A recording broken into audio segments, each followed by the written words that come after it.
All right, in this portion, we're going to be talking about our weaknesses. Listen, we all have them. People just have to be aware of them and then improve on them in a consistent manner. Listen, a person knows if they don't type very well. A person knows if they're not very good in math or if they don't have many skills at all in Microsoft Excel. These are things we know about ourselves because in a lot of cases in the work environment, we're a little bit insecure around those areas. If we get assigned a project or a task, these little concerns will pop up. Well, that means that we have a weakness. So no big deal. Write yours down, create a list from the ones that you need to know very soon, and then the ones that it's okay if I know them later on.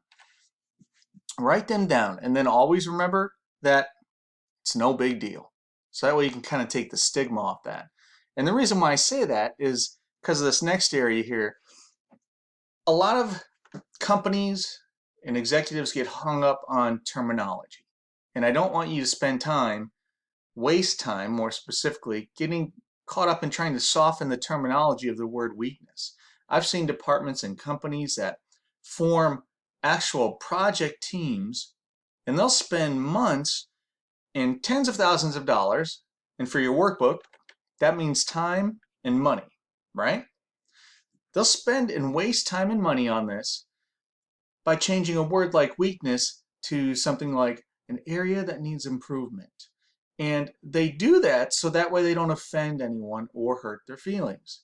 Listen, we've already covered the fact that weaknesses are something that everyone has and that they're no big deal.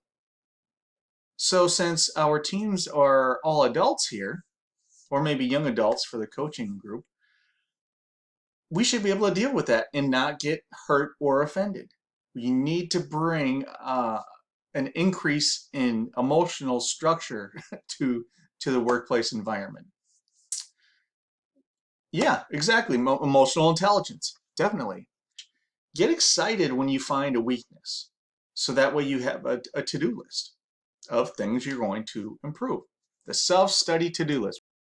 Now, don't wait for your employer or your agency to pay for all of your professional development. Learn the needed skills ASAP, even if you have to foot the bill on your own, and that's what your next blank is. So if you must pay for it, cool. If you have to take a day off, whether you're using a vacation day or paid time off, use your PTO day. And you don't have to go telling everybody at work about the classes that you're taking, because human beings in corporate environments tend to get weird about that kind of stuff. The confident people will be very happy for you and excited.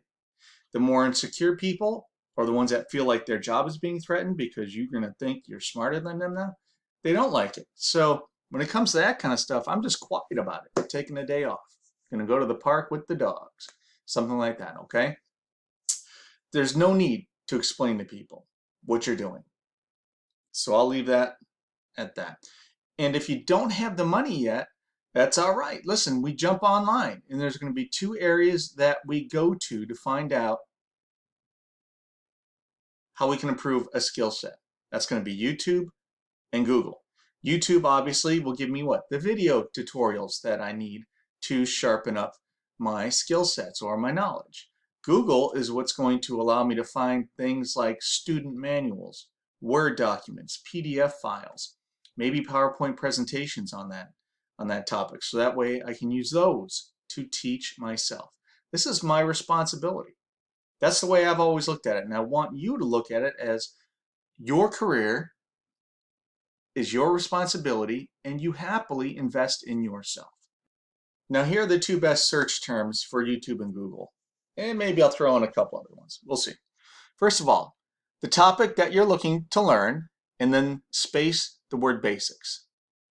So if it was Microsoft Excel, I would type in Microsoft Excel, space, basics, enter, and then voila. A bunch of people who are willing to share their knowledge is going to be right in front of me on YouTube. If I'm on Google, I'm going to search down and maybe I'm going to find either free courses or free documents, PowerPoints, that sort of thing on the topic. A lot of PDFs are available as well. Also, that search term, space tutorial, and you're going to find the same thing. Now, what I would also add to these two things are your specific file types. So I would type in Microsoft Excel space PDF if I was on Google, and I would just see what comes up. Lesson plan would be another search term. So get it in your head that your professional development and your personal development is the absolute best investment you can make. And these are things that if your company is willing to pay for them, that's fantastic. You're going to take advantage of that. If they don't, no big deal. This is what you spend your time off doing, improving yourself physically, mentally, emotionally, career specific, hobby specific. Take care of what you need to take care of when it comes to your work life and your home.